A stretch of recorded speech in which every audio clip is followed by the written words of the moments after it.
अस्सलाम वालेकुम, welcome back to my channel. और आज हम लोग बात करेंगे फ़लस्तीन और इज़राइल के ऊपर कि आखिर ये जंग क्यों किया जा रहा है, इसके पीछे लोग कौन हैं, इज़राइल आखिर इतना पावरफुल कैसे बना, जिसके पास रहने को ज़मीन नहीं था एक वक्त में, आज वो इतना पावर में कैसे आ गया।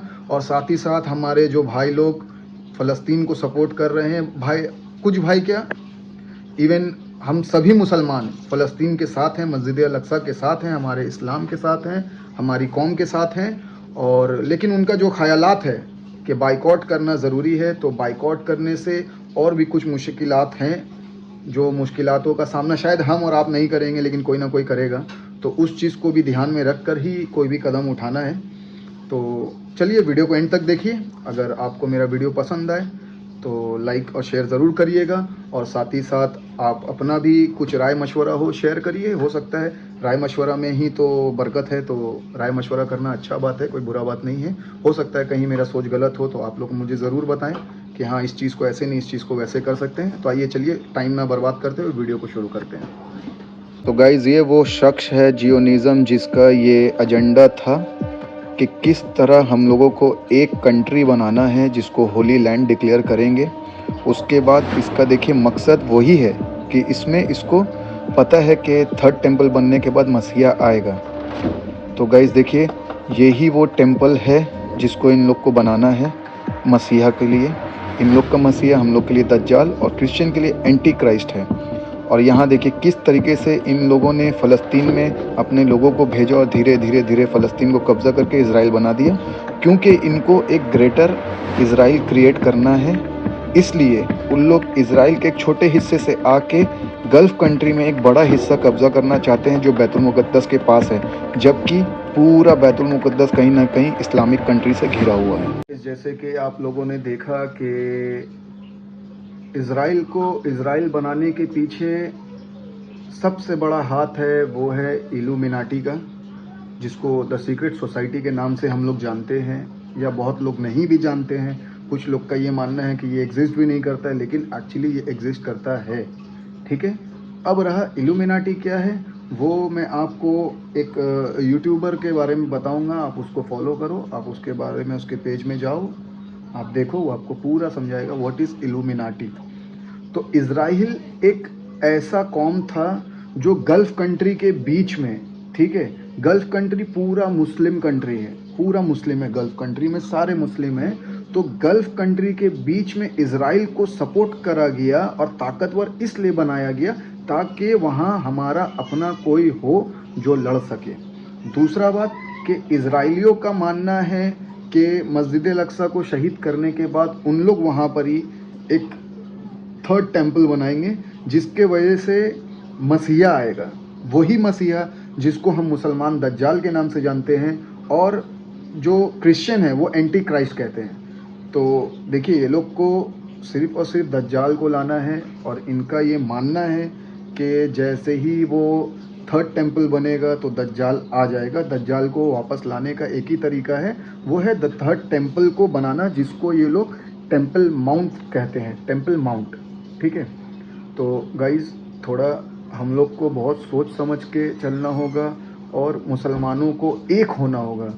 अगर पूरे दुनिया के मुसलमान एक होंगे तो ही इस चीज़ के ख़िलाफ़ हम लड़ सकते हैं, वरना हम लोग जितना भी आवाज़ उठा लें, आवाज़ उठाने से कुछ नहीं होगा।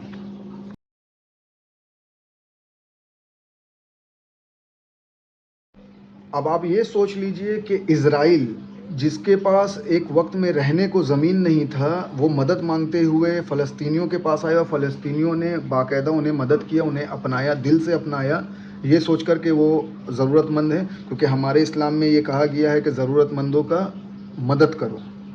तुम अगर किसी का मदद करते हो तो अल्लाह तुम्हारे साथ है। तो अल्लाह के नाम पे उन लोगों ने उन लोगों का मदद किया।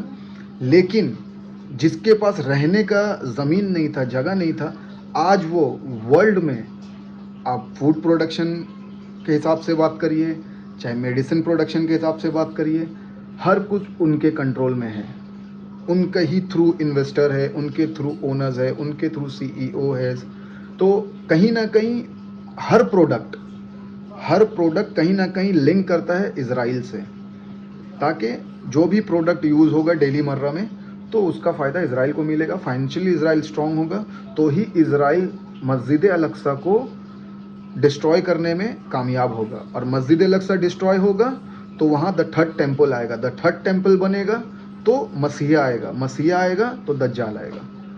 तो मस्जिद अल-अक्सा को तो खैर हमारे किताब में, कुरान में भी लिखा हुआ है, कुरान में, और हमारे नबी पाक सल्लल्लाहु अलैहि वसल्लम ने साफ साफ कह दिया है कि मस्जिद अल-अक्सा की हिफाजत वहाँ के अगल बगल के लोग करेंगे, और वो लोग होंगे जाबाज और शेर दिल, और वो किसी से नहीं डरेंगे। उन्हें तोड़ा जाएगा, उन्हें झुकाया जाएगा, उन्हें बेबस किया जाएगा, फिर भी जीत उन्हीं की होगी। तो इंशाअल्लाह जीत उन्हीं की होगी, कोई शक नहीं। हमारे नबी ने जब कह दिया है तो बेशक जीत उन्हीं की होगी, लेकिन हमें साथ देना होगा, चाहे बाय हुक या बाय कुक।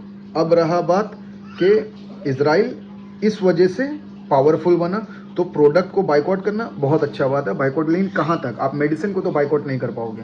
जब आपका तबीयत ख़राब होगा, मेडिसिन को बाइकआउट नहीं कर पाओगे। तो इससे अच्छा हम लोग कोई दूसरा रास्ता निकालते हैं। खैर, बाइकआउट के ऊपर जो बात हो रहा है, तो आइए बाइकआउट करने से क्या होगा नुकसान, वो ज़रा देख लीजिए।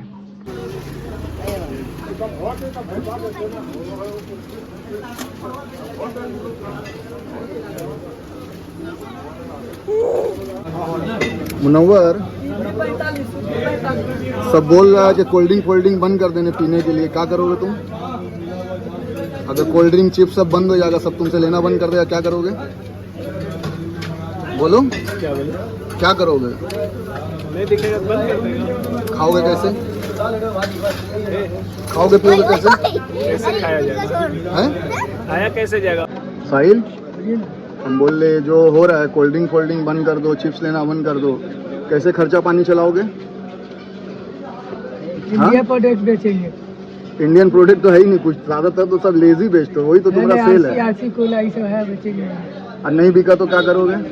आदमी को तो आज भी थम्स अप पेप्सी चाहिए। हाँ, होगा, उसका भी कोई सोल्यूशन निकलेगा। और जितना दिन सोल्यूशन नहीं निकलेगा, क्या करोगे? पनीर नहीं बेचेंगे, क्या करेंगे? भाई, आपके बाइकआउट करने से, ठीक है, इन गरीबों का हुक्का पानी बंद हो जाएगा, क्योंकि इनके पास उतना ना फाइनेंशियली बैकअप था, ना ये फाइनेंशियली उतना स्ट्रांग थे, तभी तो ये 10 पैसा 20 पैसा 1 रुपया 2 रुपया वाला धंधा कर रहे हैं, ठीक है। और अगर आज हम कोल्ड ड्रिंक इनसे लेना बंद कर देते हैं तो फिर ये खाएंगे पिएंगे कहाँ से? अगर आपको बाइकआउट करना है तो बेशक आप बाइकआउट करें, बड़े बड़े मॉल से करें, ठीक है, लेकिन इनसे ना करें। अगर आप इनसे करेंगे तो फिर तो बात वही हो जाएगा ना, घूम फिर के आप अपने ही मुसलमान भाई को कमज़ोर बना रहे हैं। क्योंकि अगर आप अपने लोकेलिटी में घूम के देखेंगे तो ऐसे बहुत से मुसलमान भाई हैं जिन लोग पान, बीड़ी, सिगरेट, चिप्स, पुड़िया, कोल्ड ड्रिंक, बिस्किट, लेज़, ये सब बेच के अपना रोज़ी रोटी चला रहे हैं। तो कोशिश करिए कि ये बाइकआउट वाला चीज़ का असर इन गरीबों पे ना पड़े। और या तो मैं साफ कहूँगा, जो भाई बाइकआउट फिर भी कराना चाहते हैं इन गरीबों के दुकान से, तो भाई एक काम करो, इन लोग को थोड़ा फाइनेंशियली स्ट्रॉन्ग कर दो, ताकि इन लोग कोई और काम कर सकें, है ना। Are confused about which masjid is Masjid al-Aqsa. This masjid behind us is not Masjid al-Aqsa. Masjid al-Aqsa is the whole compound, but the actual masjid is not this one. This masjid is called Qubbat al-Sakhra. This was built on a rock that many of the ulama had felt that this is the place where Rasulullah sallallahu alaihi wasallam went for Isra al-Mi'raj. Masjid al-Aqsa is on the other side of it. This masjid was built by Umar ibn Khattab radiyallahu anhu, not in its exact form as it is today, but this location. And the danger of the Muslims not realizing that is, if the Yahud or others try to destroy this masjid and people are so ignorant they don't even know which Masjid al-Aqsa is the real Masjid al-Aqsa, then people will show them pictures of Qubbat al-Sakhra to say that it's okay while destroying the actual masjid. हाँ, मेरे हिसाब से, अगर मेरे हिसाब से आप बोले तो क्यों नहीं कि पूरा दुनिया का मुस्लिम कंट्री एक होकर कोई एक ऐसा रास्ता निकाले जहाँ से हर एक मुस्लिम अपने कमाई का कुछ भी हिस्सा, चाहे वो 10 रुपया हो, चाहे 20 रुपया हो, चाहे 500 हो, चाहे 1000 हो, चाहे लाख हो, वो उसको वहाँ फंडिंग दे सके, और वो फंडिंग वहाँ फ़लस्तीनियों के काम आ सके, उनके खाना खाने के लिए, उनके लड़ने के लिए, हर चीज़ के लिए उनको इतना पैसा पहुँचाएँ, इतना पैसा पहुँचाएँ, इतना पैसा पहुँचाएँ कि इज़राइल प्रोडक्ट बेच के उतना नहीं कमा पाएगा जितना हम मुसलमान उनको पहुँचा देंगे। तो आइए कुछ ऐसा रास्ता निकालते हैं, कुछ ऐसा सोच बनाते हैं। और मैं एक मामूली सा इंसान हूँ, इसमें हर किसी को ये सोचना होगा, हर किसी को ये ताकत लगाना होगा कि कुछ ऐसा बनाए जिसमें हर मुसलमान या जो भी फ़लस्तीन के साथ हैं वो फाइनेंशियली फ़लस्तीन को सपोर्ट करें और फ़लस्तीन का साथ दें, क्योंकि उनको फाइनेंशियली सपोर्ट का बहुत ही ज़्यादा ज़रूरत है। बात को समझे। बाइकआउट करने से कुछ नहीं होगा, फाइनेंशियली स्ट्रॉन्ग करना है, ठीक है।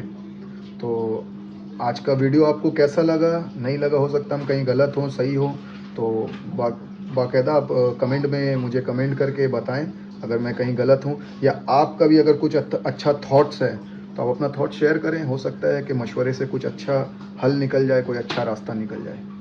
तो फ़लस्तीन के साथ रहना है, इस्लाम के साथ रहना है और इस्लाम के लिए लड़ना है, मस्जिद अल-अक्सा को बचाना है, और हम सब मुसलमान साथ हैं और इंशाअल्लाह साथ रहेंगे।